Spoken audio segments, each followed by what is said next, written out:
이제부터 우리가 이제 신명기를 읽어 나가도록 하겠습니다. 신명기는 히브리 성경의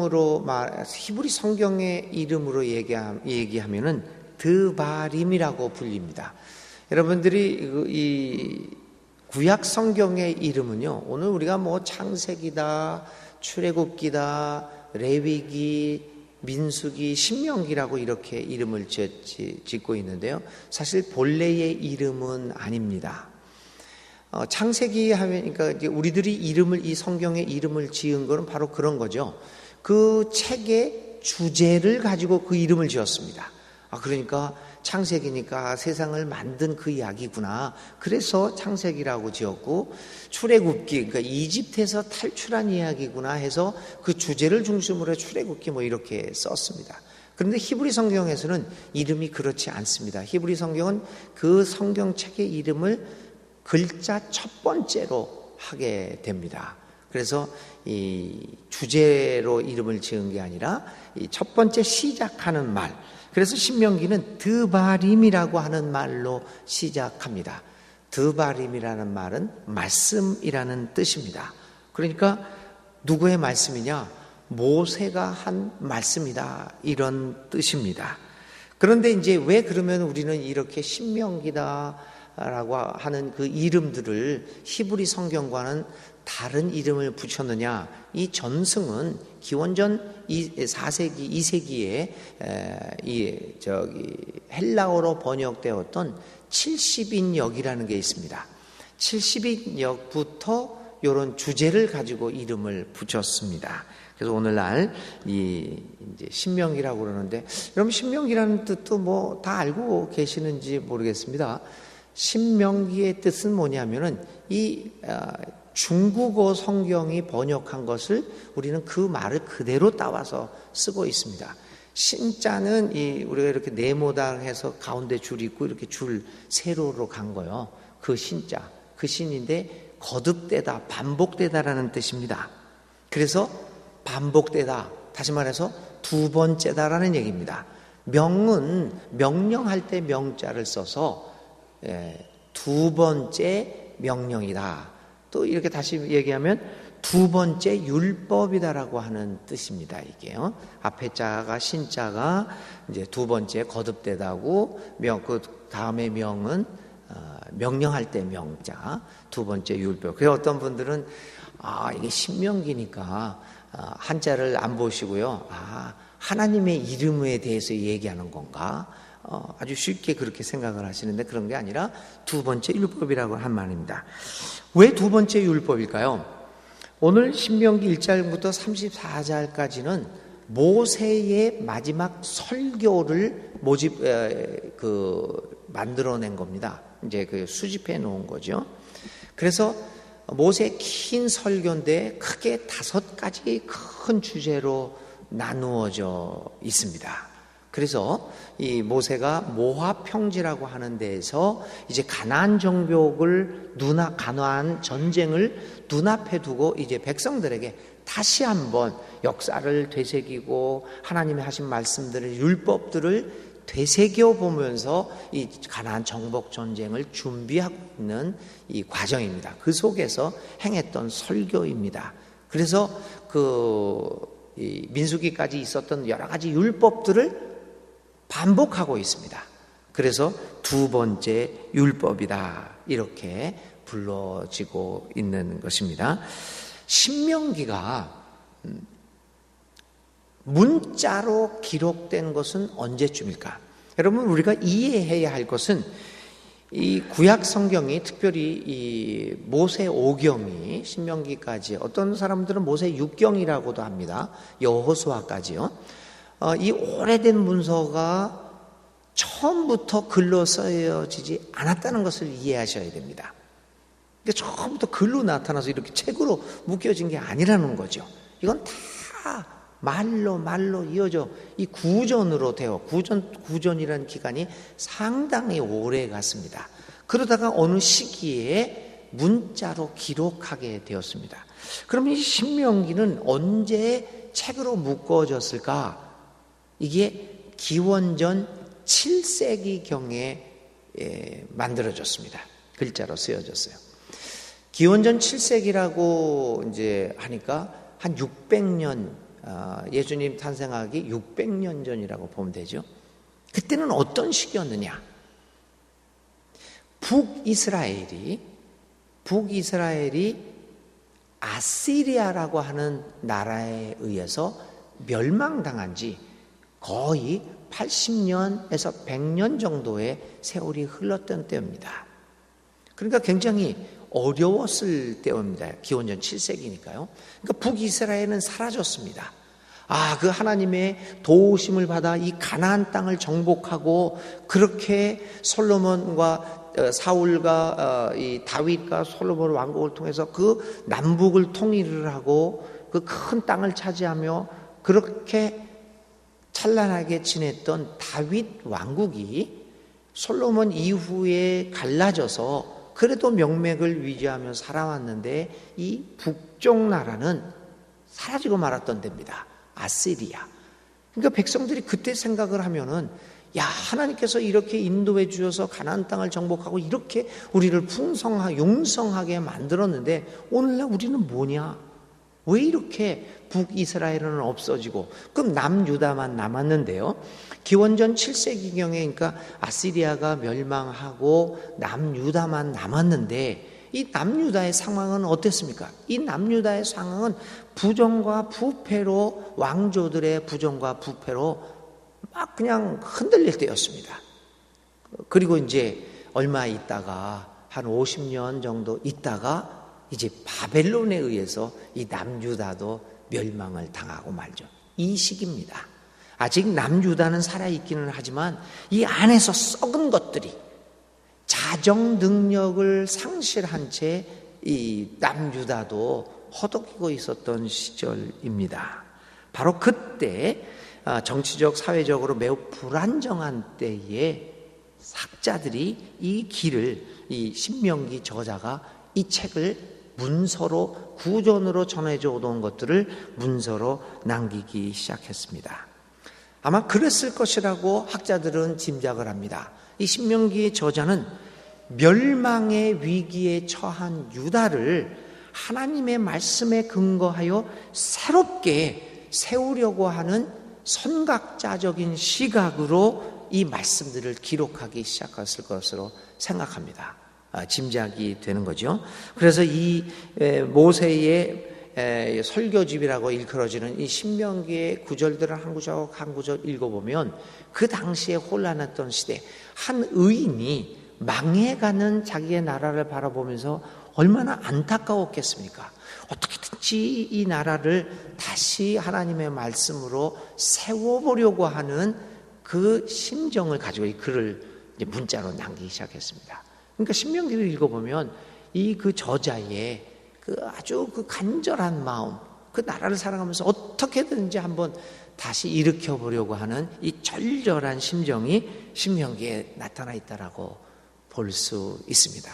얼마나 가슴이 아팠겠습니까? 이 쓰러져 가는 것을 보면서. 그런데 백성들은 자기들이 쓰러져 가는 것을 보지 못하고 그냥 자기의 죄악에 빠져서 자기 자신을 돌아보지 못하며 자정할, 스스로를 깨끗이 할 능력조차도 없어져 버린 그것을 보면서 이 글을 쓴 저자는 얼마나 답답했을까라고 하는 것을 생각하면서 이 신명기를 읽어 보면 아주 그 내용들이 하나님의 뜻이, 하나님의 음성들이 우리 구절절이 우리 가슴에 맺혀질 것입니다. 자, 이제 본격적으로 한번 들어가 보겠습니다. 신명기는 한마디로 모세의 설교집이라고 볼 수 있습니다. 모세는 광야를 거쳐오면서 행한 지난 날들의 기억을 되살리기 시작합니다. 그리고 약속의 땅에 이르러서는 이 지나간 날들에 행했던 잘못을 범하지 말라고 백성들을 간곡하게 다 이루고 있습니다. 이 신명기가 다루고 있는 배경은 오늘 모압 광야입니다. 여러분 이제 우리가 이제 요 구약의 그걸 이해할 게 이제 신의 광야가 있죠. 신의 광야에서 경험은 뭐냐면 이집트에서 탈출된 지 얼마 후의 일입니다. 이제 막 이집트에서 탈출해서 이제 살아가고 있던 시대죠. 그래서 시내산에서 첫 번째 십계명을 받습니다. 하나님의 율법을 받죠. 근데 이 백성들이 하나님의 율법을 받았음에도 불구하고 제대로 살아가지 못합니다. 그래서 하나님이 이 이스라엘을 시내 광야에서 직진으로 가나안 땅으로 들어가지 않게 하고 저 남단으로 이렇게 돌아가게 만듭니다. 이 40년 세월이라는 게 흐르죠. 그래서 이 두 번째 광야인 모압 광야에 이르게 됩니다. 거의 40년이 흐른 세월이라고 볼 수 있습니다. 그래서 여기에서 이렇게 보면 예를 들면 1장 3절에 뭐라고 되어 있냐면 40째 해 11째 달, 그러니까 40년이 흐른 이 시기에 이 글이 쓰여져 이 말이 모세가 이 말을 했다, 이런 것이죠.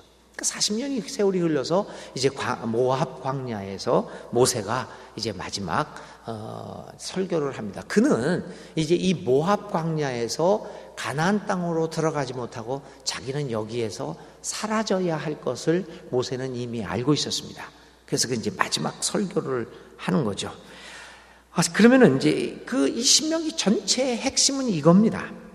언제 어디서나 특히 위기에 처할 때에 우리를 이집트에서 탈출하게 해 주신 하나님만을 믿고 따르며 그분이 알려주신 말씀과 율법을 준수하면 살 길이 생긴다는 겁니다. 그래서 신명기는 모세의 입을 통해서 이스라엘이 죽지 않고 살 수 있는 길이 어디에 있느냐, 이걸 제시하고 있는 겁니다. 한마디로 하나님의 말씀, 하나님의 그 말씀의 율법의 정신을 지켜 나가자고 하는 겁니다. 그것이 바로 하나님께서 마련해 주신 이 땅에서 오래오래 평화롭게 살 수 있는 길이다라고 하는 것을 역설하고 있습니다. 그러기 위해서 다시 이 모세는 옛날 역사부터 시작해가지고 이렇게 출애굽 이후의 역사부터 시작해가지고 또 장구하게 역사들을 얘기를 또 어떻게 보면 지루할 정도로 이야기를 해 나가고 있는 것입니다. 신명기는 오경의 한 부분이지만 오경을 총정리하는 글이라고 보아도 과언은 아닙니다. 구약 중에서 신명기는 신약 성서에서 가장 많이 인용된 성경이기도 합니다. 무려 83회에 걸쳐서 신약 성경에서 신명기의 말씀을 인용하고 언급을 하고 있습니다. 그래서 신명기는 신구약 성서를 이어주는 다리와 같은 교량과 같은 역할을 한다, 이런 이야기도 이렇게 있습니다. 아까도 말씀드린 것처럼 신명기는 34장으로 이루어졌고 주된 내용은 모세에 의한 율법 설명입니다. 오늘은 저희가 여기까지만 얘기하고요. 내일 또 1장을 다시 한번 읽으면서 1장의 내용들을 이야기하도록 하겠습니다. 이 신명기의 전체적인 그 주제는 아까도 말씀드린 것처럼 살 길을 보여주는 겁니다. 하나님의 율법으로 돌아와라. 이 말씀은 오늘 위기에 처한 우리 한국 교회에게 주는 가르침의 핵심입니다. 우리 한국 교회도 그렇고 우리 개개인의 삶에 있어서도 위기를 당할 때, 참 내가 어쩜 이런 어려움을 당하고 나의 삶이 위기가 있을 때 우리는 그 위기를 극복하는 방법들이 여러 가지로 생각합니다. 우리 교회도 마찬가지입니다. 그런데 위기를 극복하는 방법의 가장 중요한 것은 본질 회복입니다. 그거 외에는 없습니다. 어떤 위기 속에서도 위기는 사실은 본질을 외면했기 때문에 발생하는 게 많습니다.